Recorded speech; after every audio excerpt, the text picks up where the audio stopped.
मेरे भाई को फोन मुझसे पहले मिला ये कहकर कि वो तो लड़का है, उसे फोन की जरूरत होगी।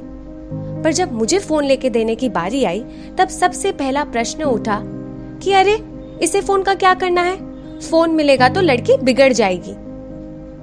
ऐसे बनाओ डिजिटल टूल्स या माध्यम को लेके हमारे साथ अक्सर होते हैं जिसे हम अनदेखा कर देते हैं। द थर्ड आई के स्टे होम कितना सुरक्षित पॉडकास्ट पे ऑनलाइन प्लेटफॉर्म्स या डिजिटल आइडेंटिटी यानी डिजिटल पहचान से हो रही हिंसा को पॉइंट ऑफ व्यू की Vishakha Datta technology based gender आधारित हिंसा कहती है, जो केवल ऑनलाइन नहीं पर ऑफलाइन भी, जमीनी तौर पे भी एक डिवाइस की वजह से होती है। जैसे कि जब कोई पति अपनी पत्नी की लोकेशन को मोबाइल से ट्रैक करता है या उसका मोबाइल फोन चेक करता है। ये सुनकर अनीता को निरंतर के फील्ड वर्क पे हुए एक किस्से की याद आती है। निरंतर एजुकेशन और लिटरेसी पे अलग अलग राज्यों की ऑर्गेनाइजेशंस के साथ कोलैबोरेट करता है, जहां women queer folks related issues पे डिस्कशन और नजरिया बनाने का काम चालू रहता है। टीचर्स के साथ जुड़ी ऐसी ही एक रेसिडेंशियल ट्रेनिंग में जब उनके निजी जिंदगी के अनुभव पे बात हुई तब ऐसा ही तकनीकी हिंसा का एक पहलू पता चला जो अनीता सुनाती है। ये कहानी किसी की निजी जिंदगी से है, इसीलिए जगह और नाम को बदल दिया गया है। जय देवी टिकरी गांव में रहती है और जय मां दुर्गा बचत समूह की अध्यक्ष है। बचत समूह में नेतृत्व की भूमिकाओं में जो महिलाएं हैं, उनकी 5 दिन की आवासीय ट्रेनिंग बरेली में होने वाली थी, इसलिए जय देवी को भी बरेली जाना था। दीदी ने महिलाओं को पहले से ही बता दिया था कि अपने 5 दिन के कपड़े साथ लेकर आना।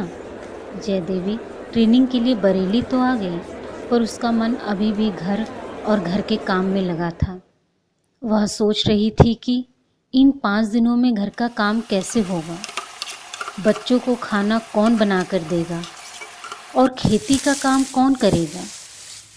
साथ ही वह अपने पति मनोज की बात भी याद कर रही थी। घर से निकलते समय मनोज ने कहा था कि जब मैं फ़ोन करूं तो मेरा फ़ोन एक बार में उठना चाहिए और वहाँ क्या चल रहा है इसकी खबर देते रहना। मनोज ने जय देवी के फ़ोन में रिकॉर्डर लगा के रखा था ताकि जय देवी कहाँ और किससे बात करती है यह उसको पता लग सके। ट्रेनिंग के दौरान बारिश और मौसम खराब होने के कारण जय देवी के फ़ोन में नेटवर्क नहीं आ रहा था, इसलिए पिछले 2 दिनों से मोबाइल भी बंद था।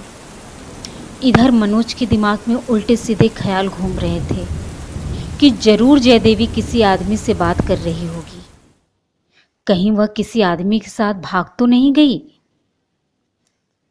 ट्रेनिंग के तीसरे दिन मनोज ट्रेनिंग की जगह पर आ पहुंचा और ज़ोर ज़ोर से गालियां देकर चिल्लाने लगा और बोला, तू बाहर आ, मैं तुम्हें बताता हूँ, फ़ोन बंद करके रखी हो ना।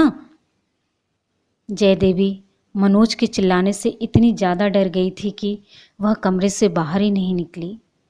मनोज गुस्से में तमतमाता हुआ कमरे के अंदर घुसा और जय देवी का हाथ पकड़कर खींचकर बाहर लाया और उसको मारने लगा।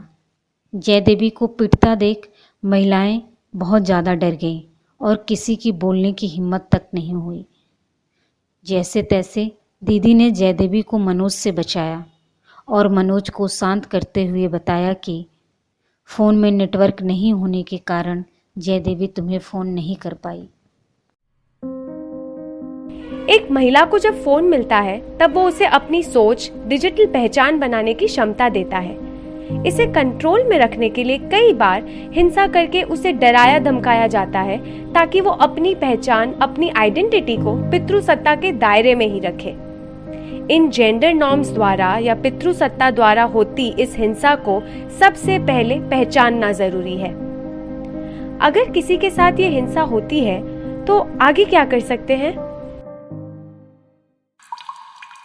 इसकी विस्तृत रूप से हमने बात की है स्टे होम कितना सुरक्षित पॉडकास्ट के दूसरे एपिसोड में। पूरा एपिसोड हमारे YouTube चैनल पर सुने।